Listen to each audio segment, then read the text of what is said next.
وهو الذي ذرأكم في الأرض وإليه تحشرون وهو الذي يحيي ويميت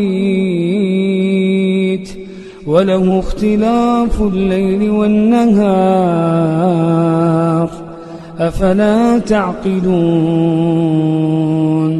بل قالوا مثل ما قال الأولون قالوا أئذا متنا وكنا ترابا وعظاما أئنا لمبعوثون لقد وعدنا نحن وآباؤنا هذا من قبل إن هذا إلا أساطير الأولين.